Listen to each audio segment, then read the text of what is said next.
बिस्मिल्लाहिर्रहमानिर्रहीम। आज हम करने जा रहे हैं जी एक्सरसाइज 4.4 है, 10 क्लास का मैथ है। एक्सरसाइज 4.4 है जिसके अंदर चैप्टर नंबर 4 के अंदर हम पढ़ रहे थे पार्शियल फ्रैक्शन के हवाले से कि पार्शियल फ्रैक्शन क्या है। तो आज हम पार्शियल फ्रैक्शन की एक लास्ट टाइप जो 10 के लेवल में आती है वो हम पढ़ने जा रहे हैं कि जिसके अंदर क्वाड्रेटिक रिपीटेड फैक्टर आएगा। होल स्क्वायर आ रहा है तो हम इसको रिपीटेड फैक्टर कहते हैं, और x का स्क्वायर आ रहा है तो इसका मतलब इसे हम क्वाड्रेटिक फैक्टर कहते हैं। तो ये बन जाता है क्वाड्रेटिक रिपीटेड फैक्टर। अब हम इसके बारे में पढ़ेंगे कि इसको हम कैसे इस पार्शियल फ्रैक्शन में रिजॉल्व कर सकते हैं।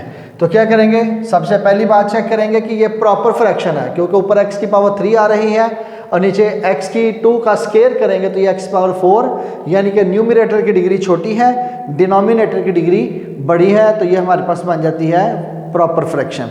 प्रॉपर फ्रैक्शन के लिए हम क्या करते हैं कि सबसे पहले हम इसको लेट करेंगे X cube over x square plus 4 whole square. इसको जब हम फैक्टर्स में लिखते हैं तो पहली वैल्यू हम होल स्क्वायर के बगैर लिखेंगे और दूसरी वैल्यू हम लिखेंगे होल स्क्वायर में।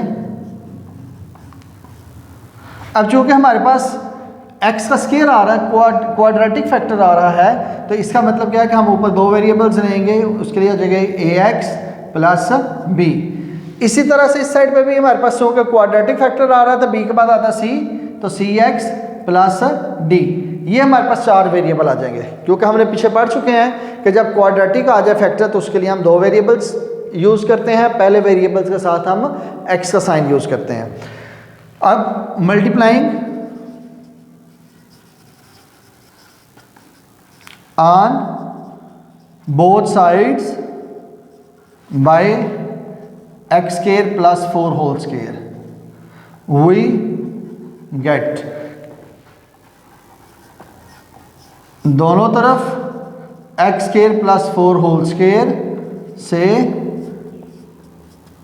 ज़रब करने से, हम इसके साथ ज़रब करेंगे तो ये वैल्यू से कट होके यहाँ पर हमारे पास बचेगा एक्स क्यूब इक्वल, इधर जब करेंगे तो हमारे पास बचेगा ए एक्स प्लस बी इंटू ये वैल्यू इसका स्क्वायर से कट करके एक वैल्यू बचेगी एक्स स्क्वायर प्लस 4 प्लस, अब ये सारी वैल्यू से कट हो जाएगी, हमारे पास बचेगा सी एक्स प्लस डी। अब हम क्या करेंगे कि इसको मल्टीप्लाई कर लेते हैं, तो X cube equal to A X को एक्स स्क्वायर से मल्टीप्लाई करेंगे तो A X cube, A X को 4 से करेंगे तो 4ax, b को एक्स स्क्वायर से करेंगे तो plus b x square, b को 4 से मल्टीप्लाई करेंगे तो 4b प्लस सी एक्स प्लस डी। ठीक है, अब हम क्या करेंगे कि इस यहाँ पे वैल्यूज को कंपेयर करेंगे,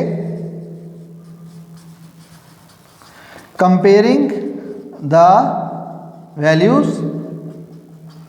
मिकदारों का मुआवजा करने से।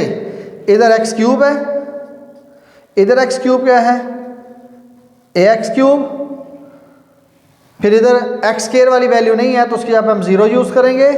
यहाँ पे एक्स स्क्वायर वाली वैल्यू क्या है बी एक्स स्क्वायर, फिर इधर एक्स वाली वैल्यू नहीं है तो एक्स के लिए 0, और इस साइड पे आ जाएगा 4ax प्लस सी एक्स। ठीक है, फिर इधर कांस्टेंट नहीं है तो उसकी जगह पे 0 यूज़ करेंगे, और इधर कांस्टेंट आ रहा है हमारे पास 4b प्लस d। तो यहाँ से हम क्या करेंगे कि इन a b c d की वैल्यू फाइंड करेंगे। ये जो एक्स क्यूब मल्टीप्लाई कर रहा है इधर आके डिवाइड करेगा, x cube over x cube equal to a, x cube से कैंसिल हो जाएगा तो a की वैल्यू आ जाएगी 1। यहाँ से एक्स स्क्वायर डिवाइड करेगा तो 0 over x square equal to b, तो b की वैल्यू हमारे पास आ जाएगी 0।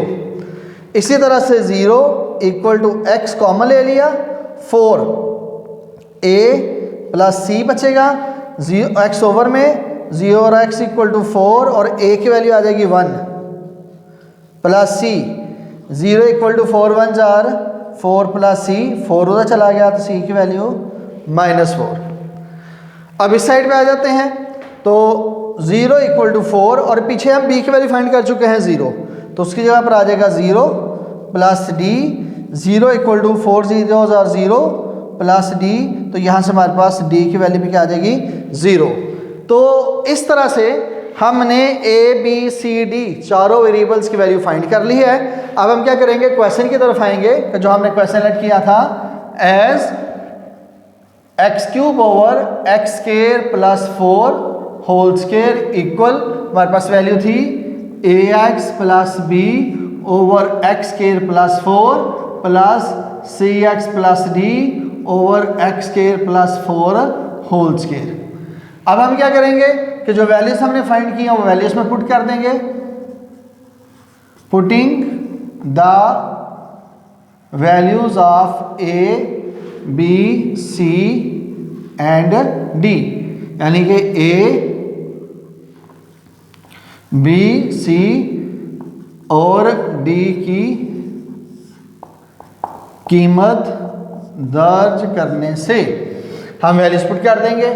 हमारे पास सबसे पहले आ रहा है ए, तो ए की वैल्यू हमारे पास आई थी 1, तो इसके ऊपर आ जाएगा 1, साथ में आ जाएगा x, प्लस आगे आ रहा है b, तो ये पीछे b की वैल्यू 0 आई थी, ये 0 आ जाएगी over x square plus 4 plus c, ये पीछे हमारे पास c की वैल्यू आई है -4 इंटू साथ में ये x आ जाएगा प्लस d, तो ये हमारे पास d की वैल्यू आई है 0, तो यहाँ पर आ जाएगा 0 over x square plus 4 whole square, ये आ जाएगा 1x मीन्स के x ओवर x square plus 4 plus minus 4x over x square plus 4 whole square.